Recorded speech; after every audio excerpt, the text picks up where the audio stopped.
Halo Matul, sehat? Halo, alhamdulillah sehat, Bu. Gimana Bung Arwani sehat? Ya, Alhamdulillah sehat. Apa namanya? Alhamdulillah. Kelihatannya di status WA-mu kok sering ada pertemuan dinas. Sibuk apa aja sekarang? Sebenarnya nggak sibuk sih. Ya cuman sedikit ada yang harus didudukkan bersama, istilahnya seperti itulah. Pribadi atau kantor maksudnya? Itu rapat kantor. Biasanya kan Hmm, satu instansi. Jadi untuk seluruh tenaga pendidik sama karyawan.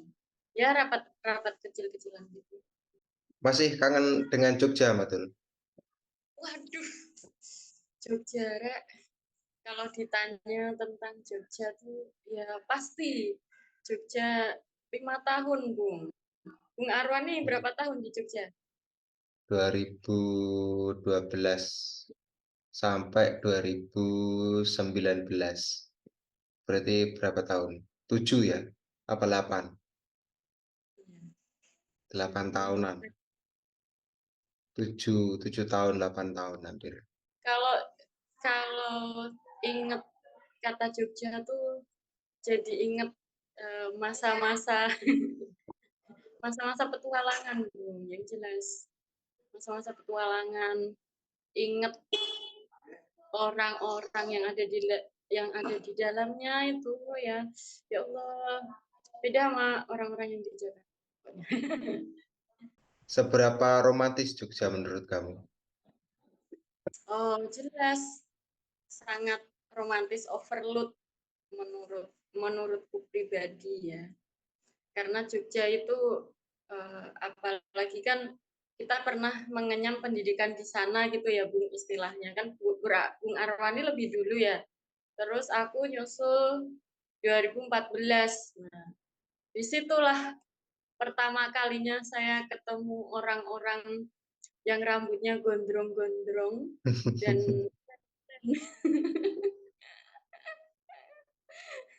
istilahnya apa ya, eh, muka serem tapi hati Hello Kitty gitu lah, Bung. Ya, orangnya ramah-ramah gitu loh. Jadi itu Iya, sangat berkesan.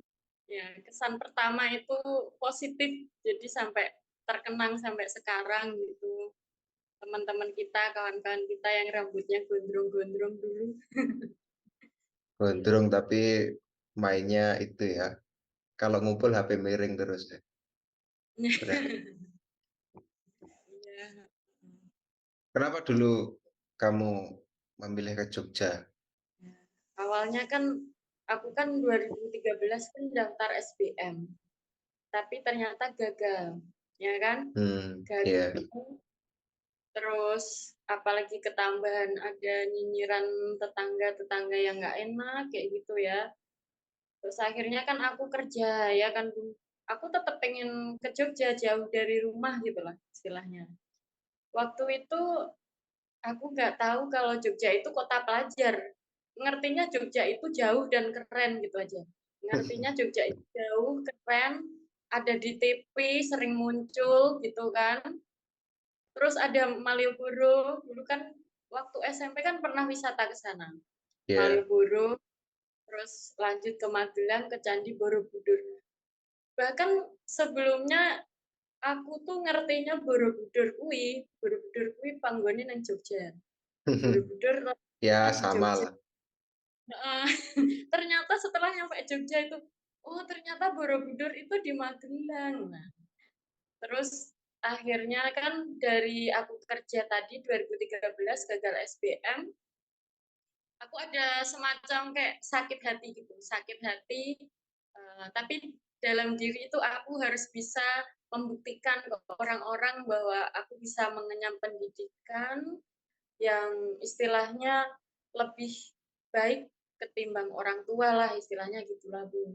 Akhirnya kerja, waktu itu kerja jadi waitress di itu perbaksoan. Hmm, Ya, berarti perbaksoan. Wis, selama ya. Selama 4 bulan. Nah, di situ Mmm, uangnya tabung, tak tabung buat modal kuliah, ancang-ancang kuliah, ke Jogja. Terus aku ikut ikut kursus itu, GP Ansor, kursus iya. di situ, Ya di arek bulan. Jawa arek Nganjuk NU banget lah, percaya aku. Betul banget.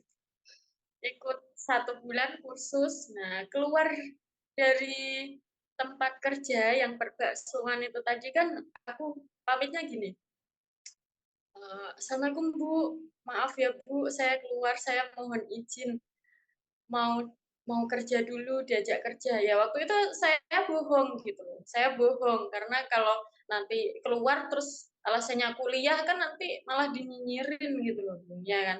Akhirnya Ya, bohong, terus akhirnya ikut kursus, tesnya di Malang waktu itu di Universitas Widyagama tahun mmm, 2014. Alhamdulillah, itu udah pasrah banget gitu, udah pasrah, alhamdulillahnya lolos gitu di filsafat dan itu aku ngambilnya itu ngaco, Bung, tanpa pertimbangan. Aku ngambil filsafat agama, waktu itu masih filsafat agama ya, oh masih iya. filsafat heeh, masih filsafat agama, kan tanya-tanya dulu, "Jurusan Pak, jurusan yang sepi peminat itu kira-kira kira-kira ya, yang Persis sama kayak pokoknya." aku. Iya, intinya yang kalau bisa langsung keterima. Iya, Akhirnya nggak waktu beda. itu namanya ya Pak Mentik itu beliau kan pengajar bimbel Dasa Pratama Kertosono. Nah, saya konsultasi di situ. Aku konsultasi di situ, terus disarankan buat ngambil filsafat itu. Akhirnya tak ambil, tes, alhamdulillah keterima, Bu.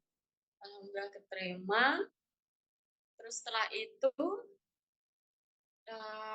kan bapakku kan sakit ya, waktu itu Bung Arwani tahu kan ya, Iya, tahu bapakku itu.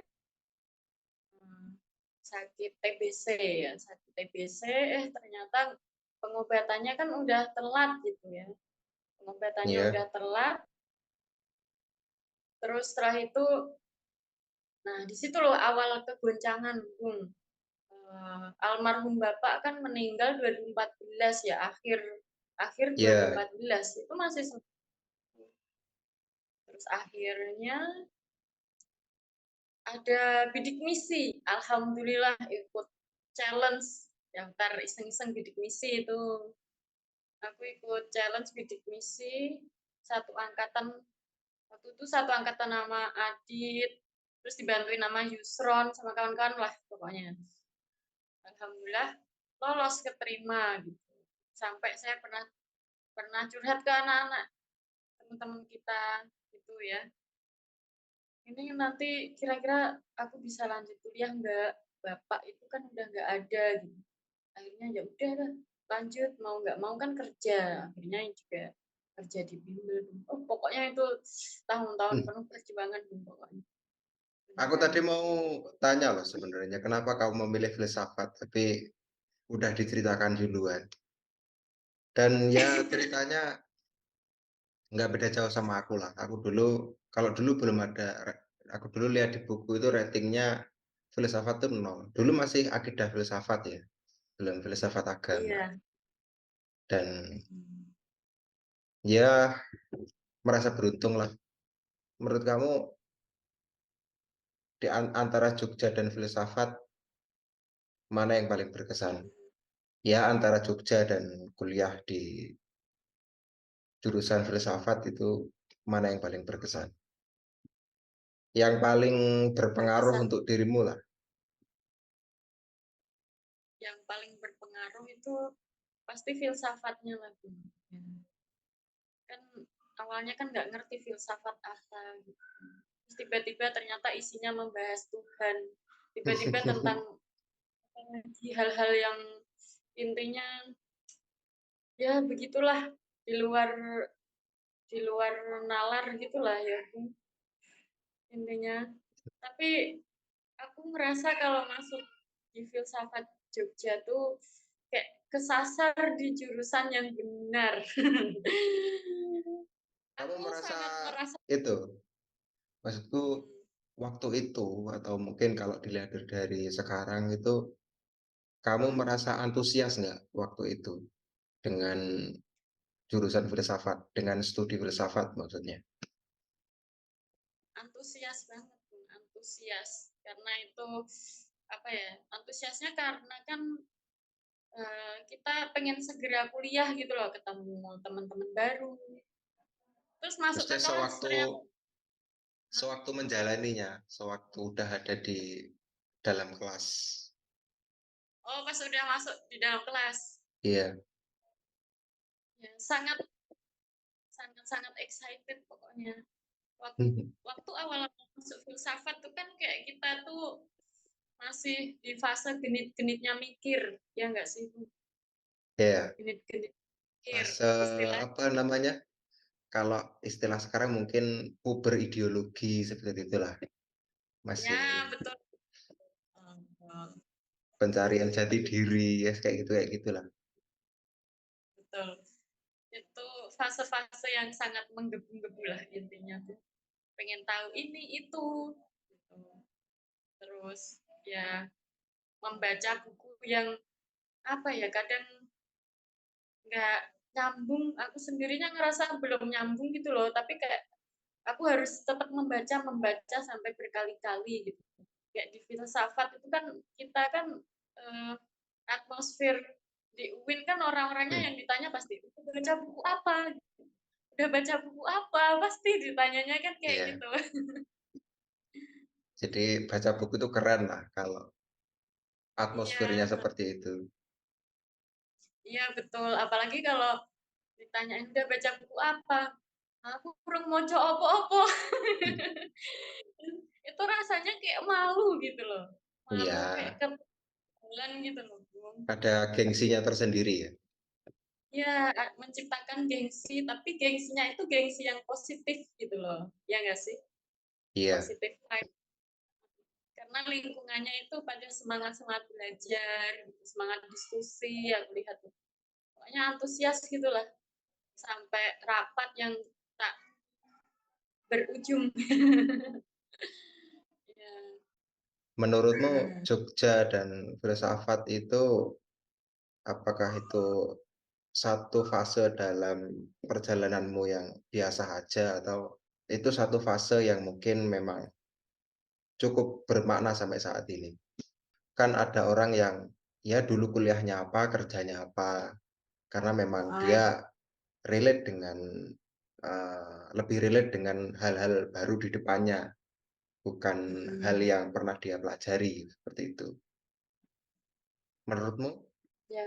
Kalau menurutku fase-fase yang penuh makna. Soalnya kan sebelumnya kan kita kan diajarin teori-teori, apalagi kan aku sendiri kan jurusannya IPS ya, Bun. Sama lah, IPS, oh, waduh ya, tiba-tiba sama. masuk filsafat, baru istilahnya, itu nama yang baru dan kajian yang baru gitu loh. Dan semakin penasaran lah, penasaran, kok semakin dirasa dari semester satu, kedua, ketiga, dan selanjutnya. Itu kok kayak relate sama kehidupan.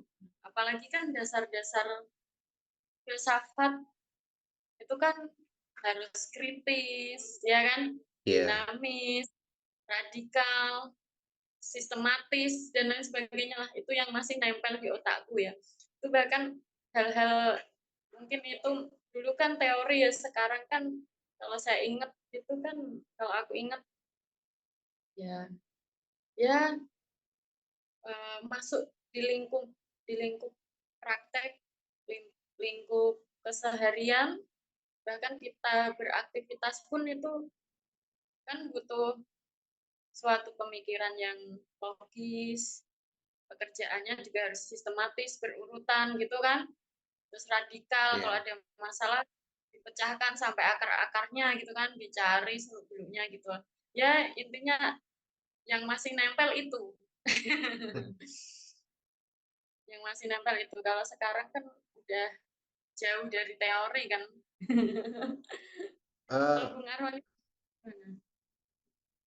ya cukup berkesan sih. artinya hal-hal yang memang, mungkin aku baru sadar kalau aku itu antusias dengan hal itu ya ketika aku masuk di jurusan akidah filsafat itu. Dan aku merasa nyambung ketika ya dulu aku suka ya di IPS aku suka sejarah sih, Mhm. baca merkantilisme, baca, zaman-zaman Raja Louis, sejarah-sejarah pan-Islamisme seperti itu terus. Kemudian, Mhm. oh ya kita filsafat itu kemudian bisa belajar lebih banyak dengan hal itulah.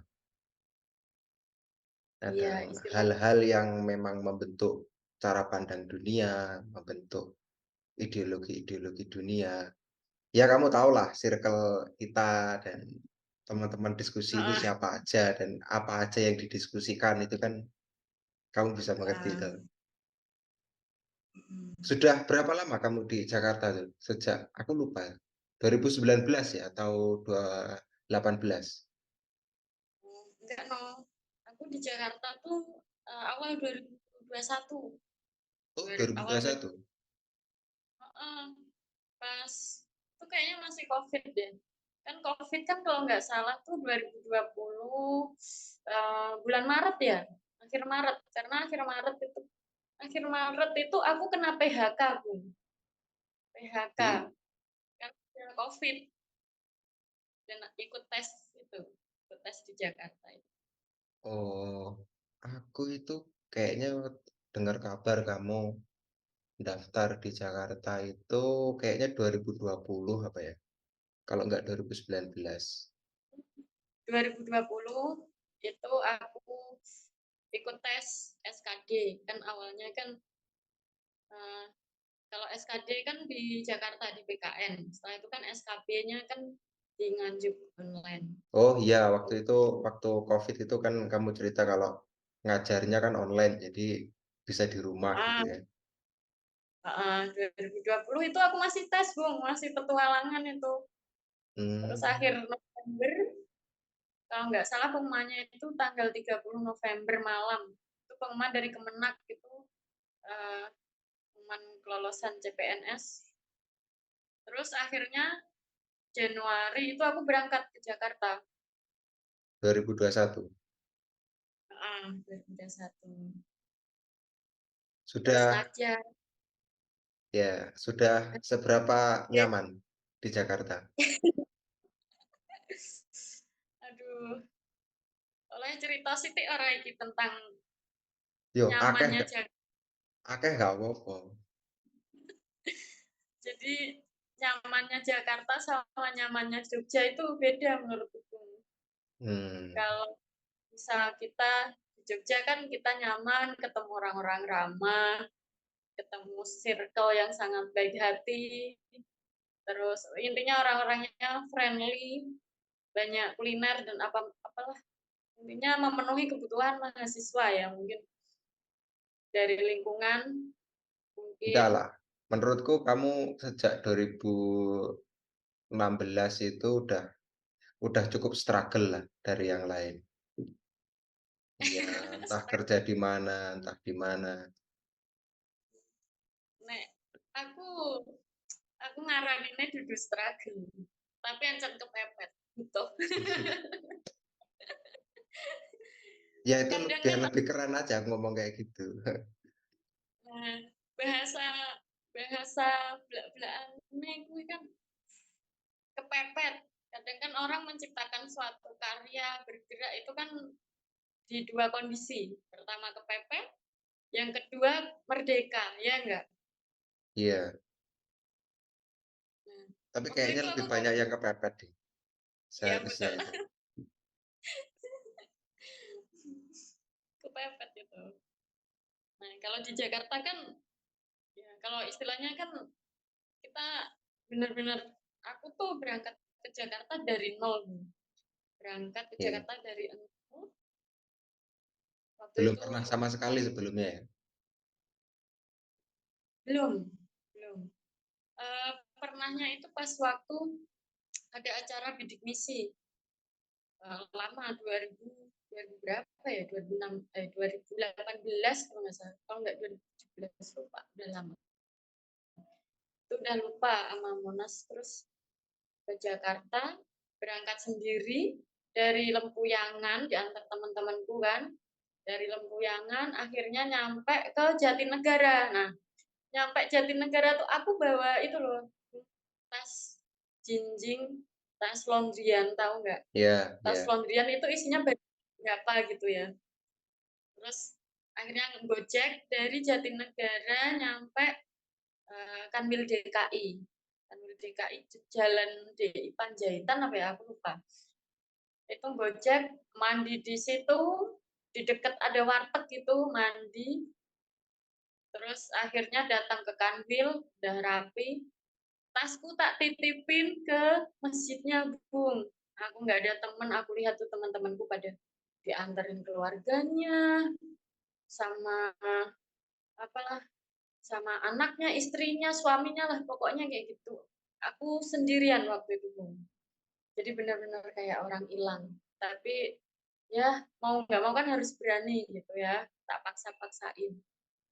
Terus akhirnya, nah pas selesai selesai pengambilan SK, ya. itu kan langsung instansi ke Jakarta Utara.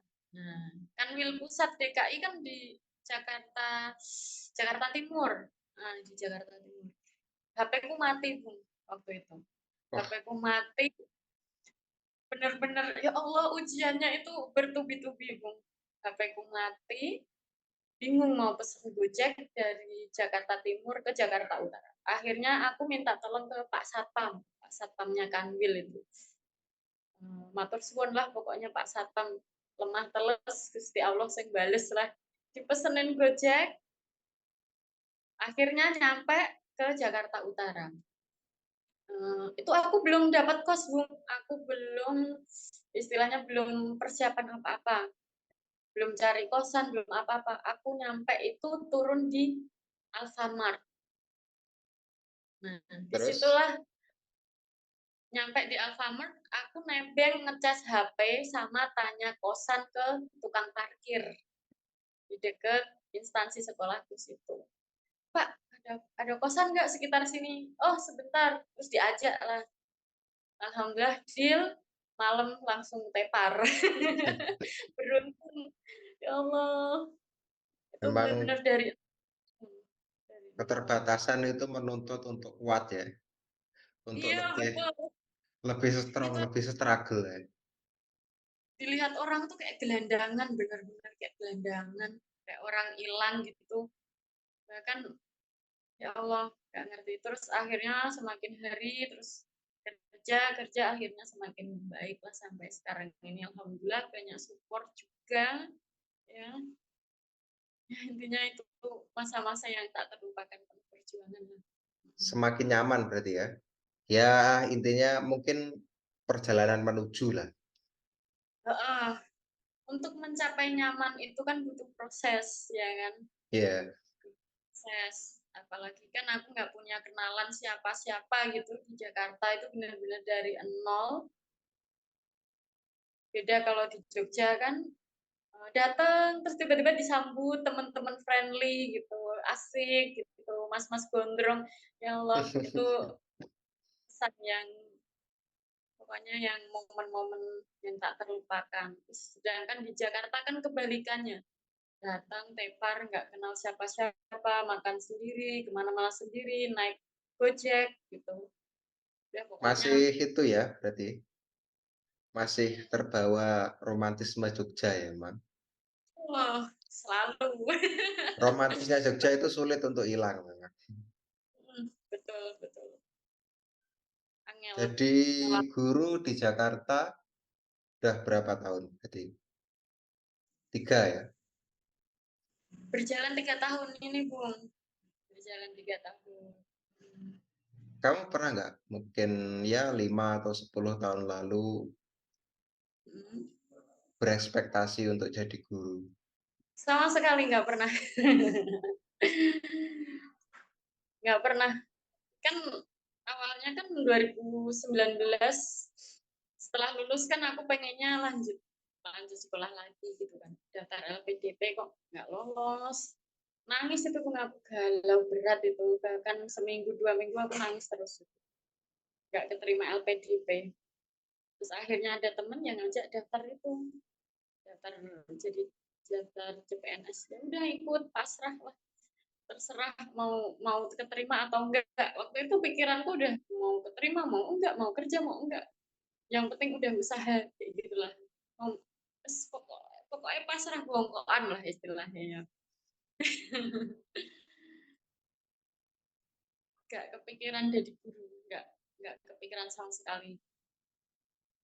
Kamu pernah Nah, apa ya, ngerasain dejavu kan selama jadi guru? Kayak dejavu. melihat murid-murid terus kamu ngerasa, kayaknya dulu saya pas waktu masih masa menjadi murid SMP, kayaknya saya juga kayak gini deh. Kalau dejavu enggak, Bung. Tapi kayak inget nostalgia masa-masa sekolah gitu loh. Ya nggak sih? Ya, Jadi mau ngajar kan ada kan macam-macam anak, ada yang pendiam, ada yang rame, ada yang itu. Jadi kayak melihat anak yang pendiam gitu. Dulu kan aku pendiam, Bung. Waktu ya, sekolah itu temanku sedikit pendiam, culun lah istilah nggak karu-karuan. Terus ingat, ya Allah nih anak, terus dilaporin, Bu, ini anak kok diem gitu. Kan akhirnya jadi sorotan teman-temannya kan. Terus akhirnya ya saya jadi ingat, aku jadi ingat waktu sekolah. Maaf ya Bung, aku kebiasa saya kan nggak apa-apa. karena nih sekolah ngomong karo murid ya kadang. Ya, Harus formal ya. Ya gak meskipun luwes, agak agak medok tapi normal lah, formal lah. medok ancen susah ngilangin jiwa medok kuwi angel tenan sama Yo, kata wajar. bang. Arek Jawa Timur standar kayak gitu.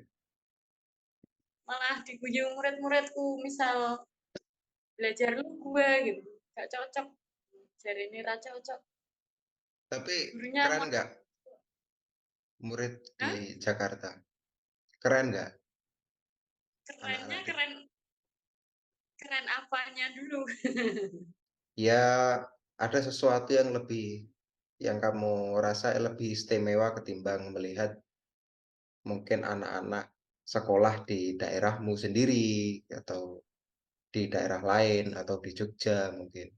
Kalau anak-anaknya kan mereka kan masuk Gen Z jadinya tuh mesti akeh sabar-sabare lah Iya. akeh Ke, sabare ke, enek sing ke- pecah main game waktunya hmm, belajar misalnya kayak wingi P5 kan harus bawa handphone ya karena kan iya. digitalisasi bawa handphone waktunya belajar malah main game aku masuk tuh udah bunyi dari luar itu udah bunyi. Bukan kepribadiannya berbeda karena ya situasinya juga berbeda dengan situasi mungkin 2000-an awal zaman kita sekolah dulu juga. Iya, kalau kita dulu sekolah kan istilahnya kan belum boleh bawa handphone ya kan Bu? Belum Nggak boleh bawa boleh. handphone nggak boleh main main game aja ke warnet loh Bung aku ngarwani piye. Aku ada warnet itu kelas 3 SMP. Di Ah, rumahku ada warnet itu. Ya itu. Tapi aku aliyah itu udah nggak bawa HP karena di suatu tempat yang terisolasi lah pokoknya. Jadi dulu kalau perpulangan itu rasanya menyenangkan sekali meskipun cuma 2 hari iya. karena bisa megang HP. Terus mengambil S2 filsafat Mm. di itu ya, di apa? STFI Sadra ya. Teman. Nah, lagi semester awal semester matrikulasi Motivasinya apa baru. ngambil S2 di STFI Sadra itu? Kalau motivasi utama ya Bung memaksimalkan waktu. Istilahnya kan aku udah jauh-jauh dari Nganjuk ke Jakarta. Ya perjuanganku tuh nggak main-main gitu. Masa di Jakarta tuh kayak cuman kerja aja gitu. Jadi kayak ya mempraktekkan ilmu, mengamalkan ilmu iya, tetapi nyari ilmu juga harus. Kalau prinsipku kayak gitu, Bun. Jadi istilahnya kita kayak nuang air tapi juga sambil minum, Iya sih. balance gitu lah. Ya Hmm. mungkin apa, jiwa scholarship-mu masih tinggi memang. Kalau S2 filsafat masih ada yang sok-sokan ngomongin Tuhan juga nggak di kelas? Yo, seono masih ada. Apalagi kan teman-temanku kan udah bapak-bapak ya, yang usianya udah Oh, dua kali, hampir 2 kali lipatnya. Usianya seusia emakku, gitulah. Jadinya kan ya kalau misal apa ya pengen berpendapat ya ngasih pendapat, kalau enggak, tapi enggak se-excite waktu dulu kuliah S1, iya. se-excited itu. Apa ya, online kan, kuliahnya online, jadi aku gampang ngantuk. Oh, masih online ya sekarang? Masih online tiap Jumat Sabtu. Kamu pernah baca bukunya siapa itu?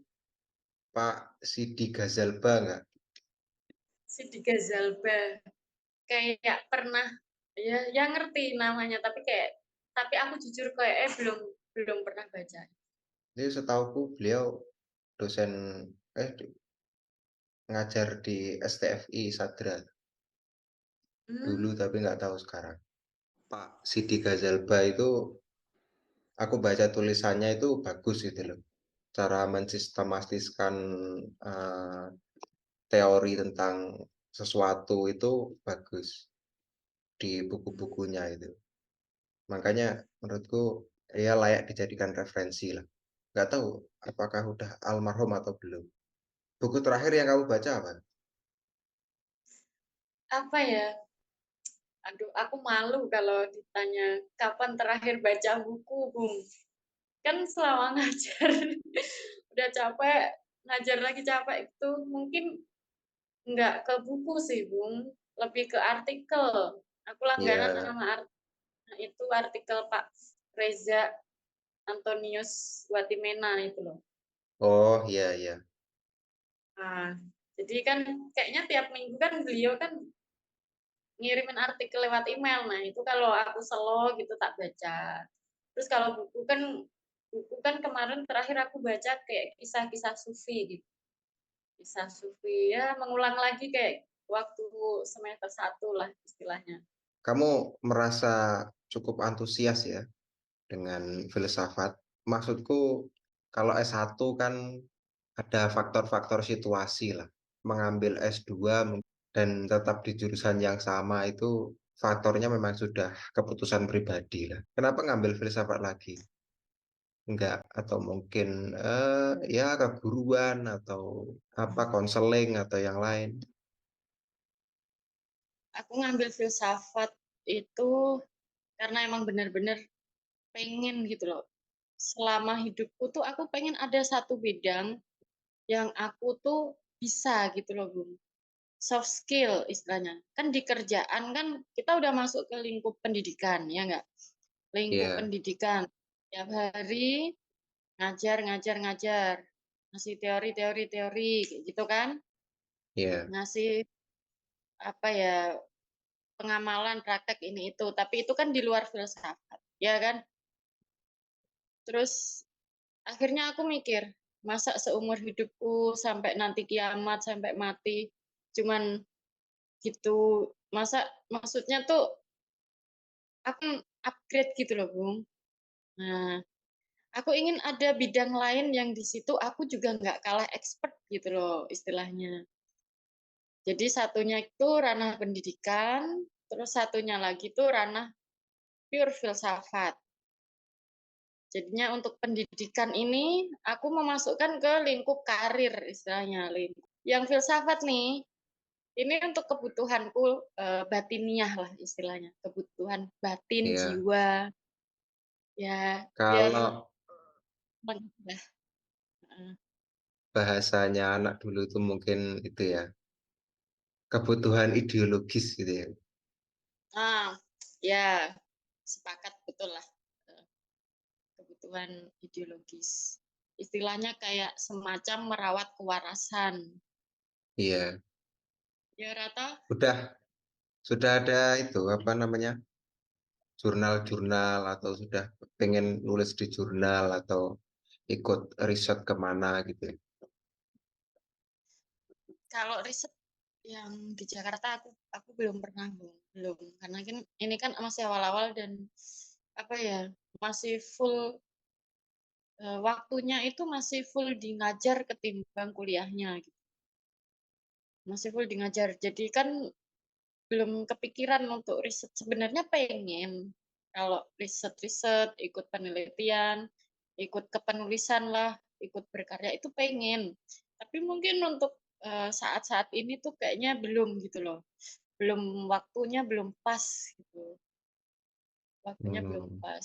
Yang waktu di Jogja itu aku ada satu jurnal, waktu itu kan aku dipaksa temen, "Skripsimu mbok yo diterbitke." Nah, ada temen yang bilang kayak gitu, "Skripsimu itu diterbitin aja," gitu. Terus akhirnya aku nyoba tuh di Jurnal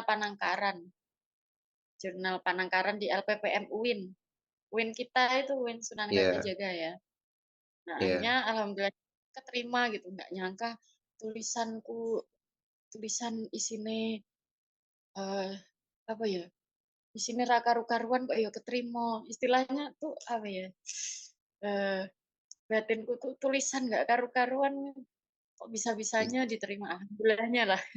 iya karena redakturnya menganggap itu bagus dan layak untuk diterbitkan. Karena itu satu prestasi yang luar biasa. Aku punya teman yang S2 dan dia Mhm, terganjal untuk lulus karena tulisannya itu belum pernah tembus ke media.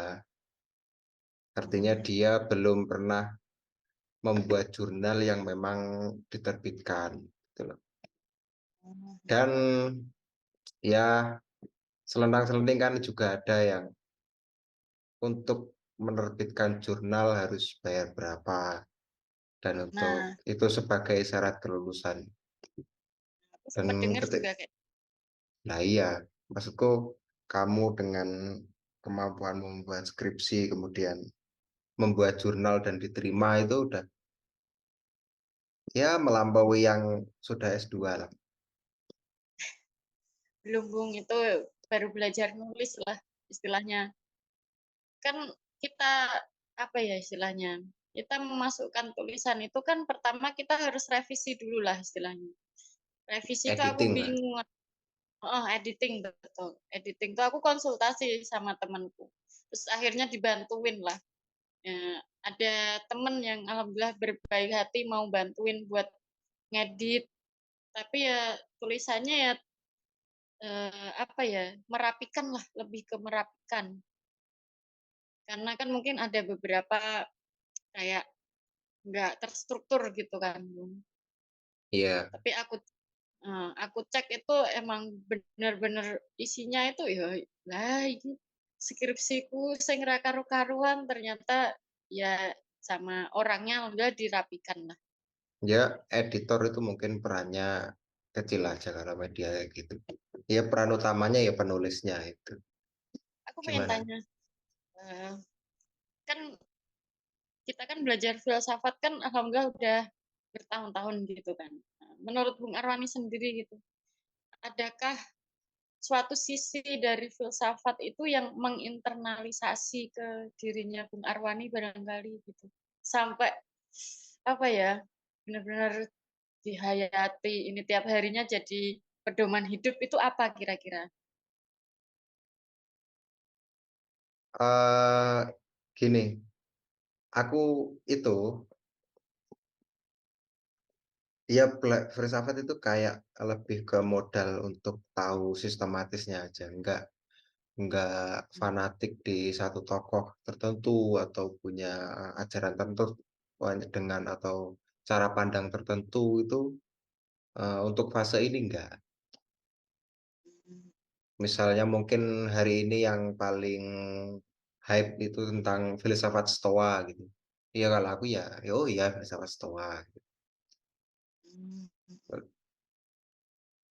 jadi Atau lebih ke mungkin heeh, zaman itu udah mungkin Marxisme atau mungkin fasenya itu eksistensialisme.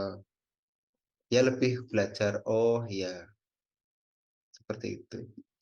Justru, heeh, menurutku, eee,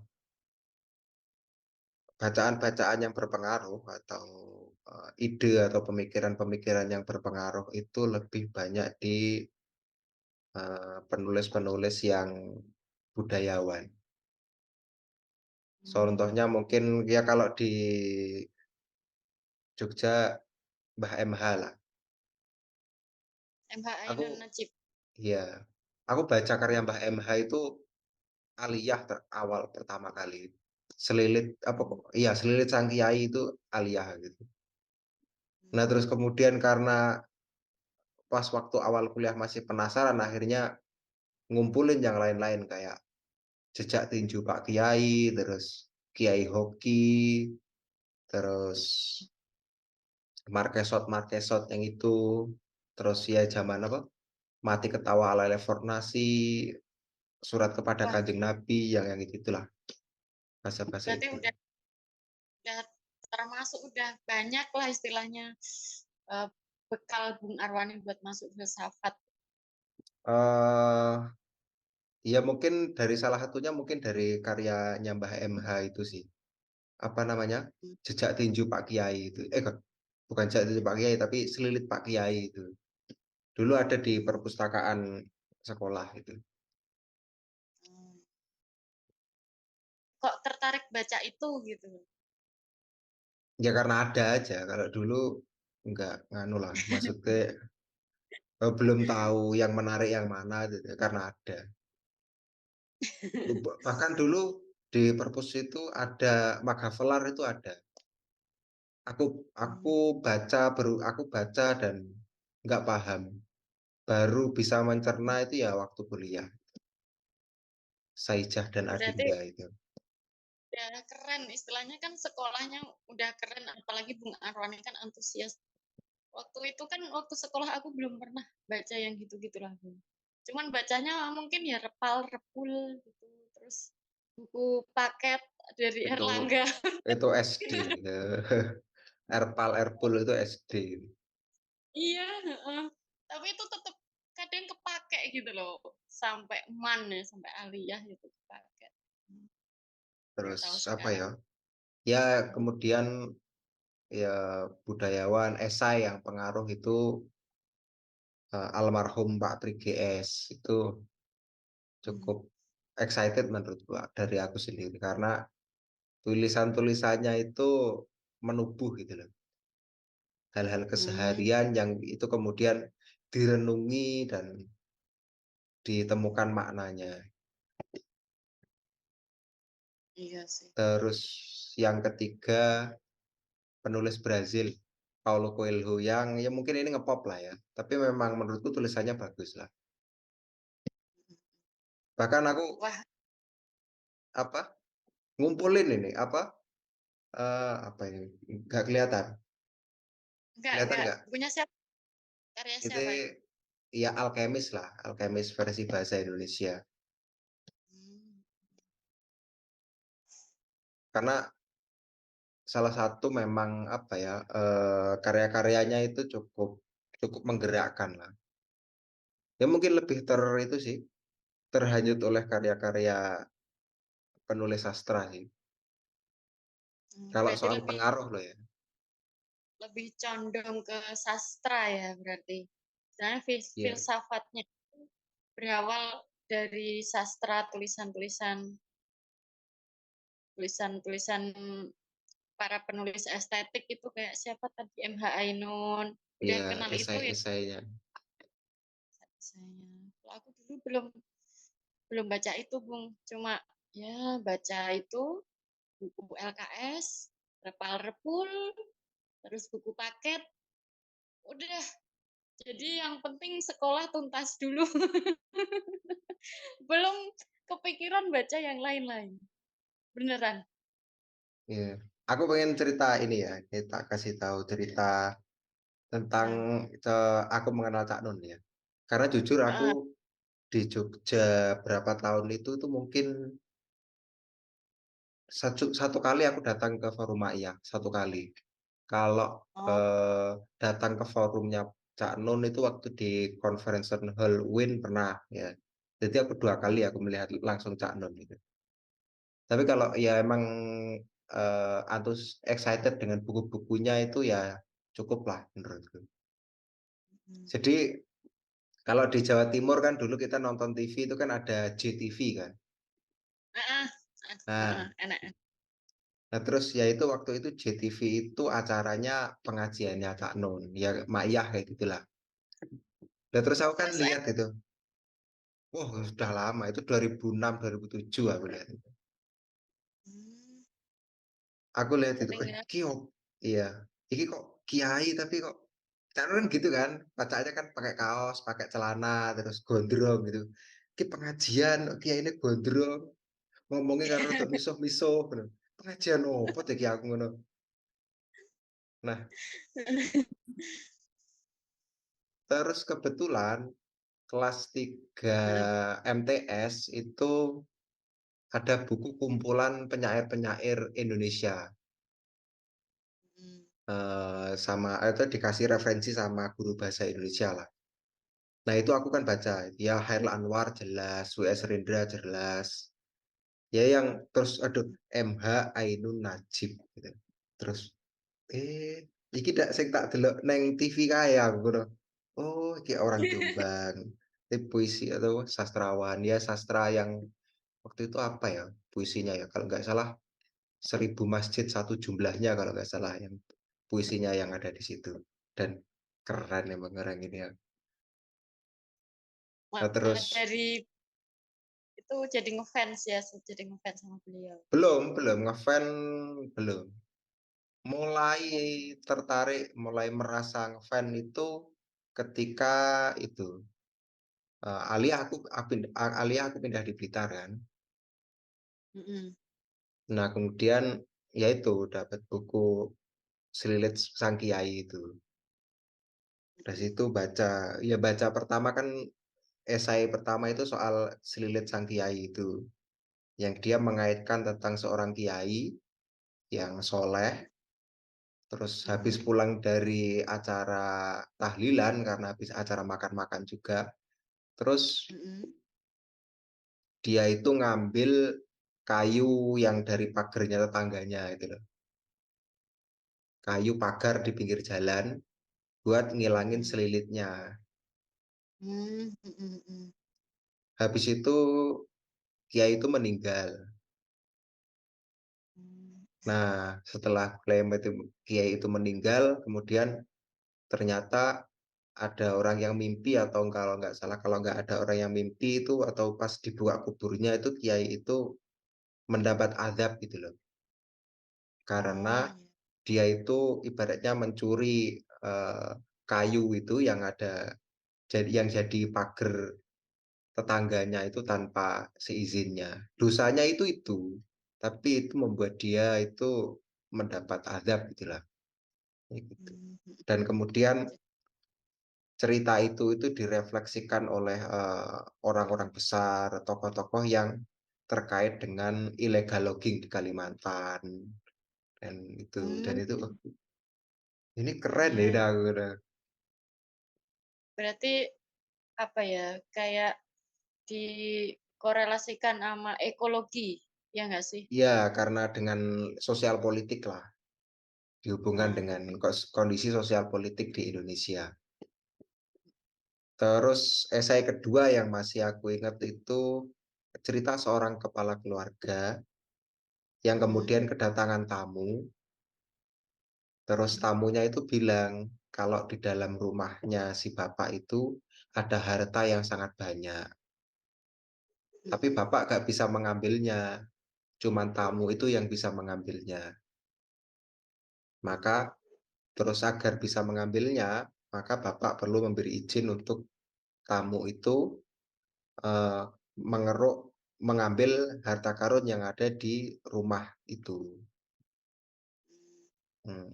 Yang itu kemudian terus apa namanya mengakibatkan masalah-masalah di dalam keluarga, juga masalah-masalah lingkungan, dan yang masalah juga adalah eh, keluarga itu banyak dirugikan daripada diuntungkan dengan eh, pengambilan harta karun di rumahnya itu oleh tamu tadi. Itu. Istilahnya kayak eksploitasi gitu. Heeh. Itu kan menggambarkan Indonesia sekali kan. Ah, betul. Maksudku, esai itu sama sekali nggak menyebut Indonesia, sama sekali nggak menyebut negara. Dia cuma menceritakan keluarga itu. Tapi itu, Mhm. tapi membaca itu langsung mengingatkan dengan, oh, ini kayak Indonesia sekali ini. Hebat berarti orang. Aku baru merasa kalau beliau itu orang hebat itu karena baca esai itu. Nah, terus kemudian ya sampai di Jogja barulah itu coba nyari ngumpulin apa tulisan-tulisan beliau, esai-esai beliau. Terus waktu musim YouTube akhirnya ya kadang mengikuti apa Mayan lewat YouTube lah. Lebih banyaknya. Karena aku Mayan langsung itu cuma sekali kalau nggak salah. Itu ceritaku apa ya eh, tertarik dengan Cak Nun itu. Mhm. Aku juga sekali, Bung, ke Cak Nun itu dikasih tahu temen. Tempatnya kalau nggak salah kan di Bantul, Iya, mana sih? daerah Kadipiro. Heeh, daerah Bantul. Wah, itu lautan manusia, Bung. Mau ngikut cari tempat duduk aja itu kayak benar-benar bingung gitu. Ada yang pakai alas koran, ada yang bawa alas sendiri dari rumah gitu. Nah, kebetulan waktu itu aku nggak bawa alas apa-apa, Bu. Akhirnya sendalku tak pakai alas gitu. Ya, sendal sambil mendengarkan alunan lantunan musik dan iringan wejangan dari beliau itu ya asik, benar-benar asik. Terus apalagi kalau bunyi gamelan jreng jreng jreng itu langsung di hati jeduk kayak gitu loh. Kayak Sama siapa itu bener dulu? sama teman-teman siapa ya? Teman seangkatan. Teman-teman teman-temanku olahraga, teman cewek. Oke, Itu kan eh, cukup segitu dulu ya, ya, Madul. oke siap Bung, siap Ya, siap siap. terima kasih loh udah anu temenin ngobrol. Tak doakan semakin nyaman di Jakarta, menuju nyaman Ah, lah. amin. Wah, apa iki? Kuliahnya sukses dan berkah pokoknya. Amin ya Allah, amin. Oke, Oke, siap. teman-teman, terima kasih sudah menonton video ini.